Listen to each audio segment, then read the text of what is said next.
Sub inspector भर्ती 2021 मामले की आज सुनवाई जारी रहेगी। लगातार कल तीसरे दिन जस्टिस समीर जैन की एकलपीठ इस मामले में सुनवाई की और सरकार को संपूर्ण नोटशीट पेश करने का निर्देश दिया गया और सुनवाई को आज दोपहर 2 बजे तक के लिए स्थगित कर दिया गया। आज याचिकाकर्ताओं का पक्ष सुना जाएगा, जिसके बाद कोर्ट अंतिम निर्णय दे सकता है। कोर्ट ने सरकार की कार्यशैली पर नाराजगी जताते हुए स्पष्ट पूछा कि पूरी नोटशीट क्यों नहीं पेश की गई।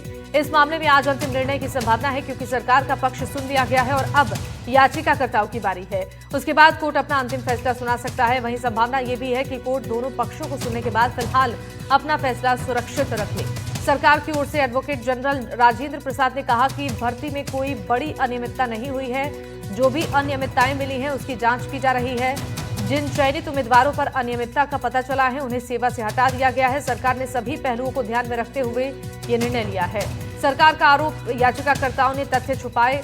सरकार ने यह भी कहा कि अनियमितताएं इतनी बड़ी नहीं है कि पूरी भर्ती रद्द की जाए। भर्ती प्रक्रिया में कोई संस्थागत कमी नहीं थी। याचिकाकर्ता तथ्यों को छुपाकर याचिका लेकर आए हैं। उन्होंने ये भी सवाल उठाया कि सरकारी दस्तावेज याचिकाकर्ताओं के पास कैसे आए, जबकि उन्होंने कोई आरटीआई भी दाखिल नहीं की है।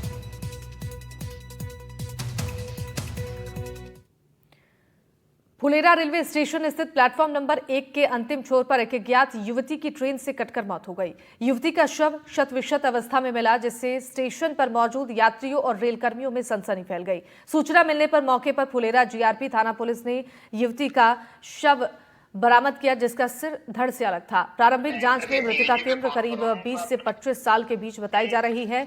मृतका की शिनाख्त अभी तक नहीं हो पाई है। फिलहाल पुलिस सीसीटीवी के जरिए जांच कर रही है। वहीं चूरू के राजकीय उप जिला अस्पताल सरदार शहर में चिकित्सा सुविधाओं में सुधार का सकारात्मक प्रभाव दिखने लगा है। कल्याणपुरा गांव के 30 वर्षीय मुकेश को पेट में तेज दर्द होने पर परिजन अस्पताल लेकर पहुंचे। जांच में पता चला कि उनकी अपेंडिक्स की गांठ सूजकर फट चुकी थी। प्रभारी डॉक्टर चंद्रभान जांगिड़ ने बताया कि मरीज की स्थिति नाजुक थी। उच्च केंद्र रेफर करने पर रास्ते में जान का खतरा था। डॉक्टर प्रवेश सोनी ने तत्काल आपातकालीन ऑपरेशन का निर्णय लिया। लगभग 4 घंटे के जटिल ऑपरेशन में मरीज की जान बचाई गई। मुख्यमंत्री आयुष्मान आरोग्य योजना के तहत पूरा ऑपरेशन निःशुल्क हुआ। इससे परिजनों के लगभग 1 लाख रुपए बचे। मरीज और परिजनों ने डॉक्टर प्रवेश सोनी और मुख्यमंत्री भजन लाल शर्मा का आभार जताया। ऑपरेशन के बाद मुकेश और उसके परिजन पूरी तरह से खुश नजर आ रहे हैं, क्योंकि न सिर्फ मुकेश की जान बची, बल्कि मुख्यमंत्री आयुष्मान योजना के तहत उनका ये ऑपरेशन पूरी तरह से निःशुल्क किया गया। अस्पताल में डॉक्टर और परिजनों से हमारे संवाददाता ने बातचीत की।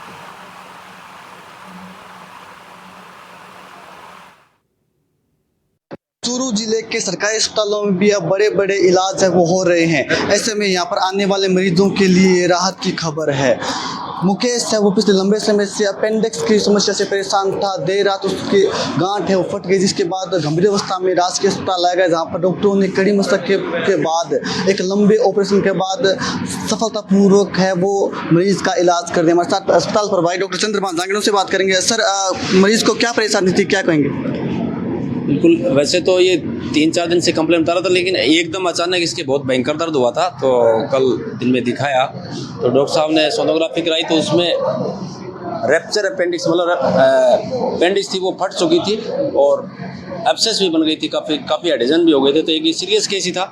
अगर रेफ़र करते तो हो सकता है जान को जोखिम ही थी। तो उसी कंडीशन में डॉक्टर साहब ने निर्णय लिया और इमरजेंसी में नाइट में ही ऑपरेशन किया गया। अब बिल्कुल स्वस्थ है और माँ योजना के तहत ये सर्जरी की गई, तो बिल्कुल निःशुल्क भी है। निश्चित रूप से छोटे अस्पताल में बड़े अस्पताल में बड़े बड़े ऑपरेशन यहाँ पर डॉक्टर करें। हमारे साथ प्रवेश सोनी जिन्होंने इस ऑपरेशन को किया। सर, क्या कहें, किस स्थिति में मरीज हुआ था?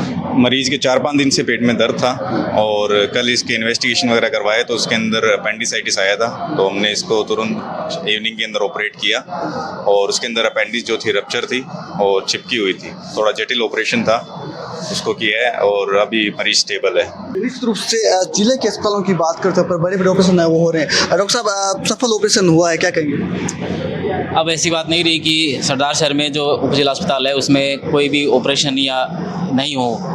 सभी प्रकार के ऑपरेशन इस यहाँ पर अभी सुचारू रूप से चल रहे हैं। पीछे हड्डी का भी ऑपरेशन यहाँ पर हुआ था और ENT का भी, कैंसर का भी ऑपरेशन यहाँ पर हुआ था। और अभी आज जो ये अपेंडिक्स रप्चर होने का ऑपरेशन हुआ है, ये भी अपने आप में एक जटिल ऑपरेशन था।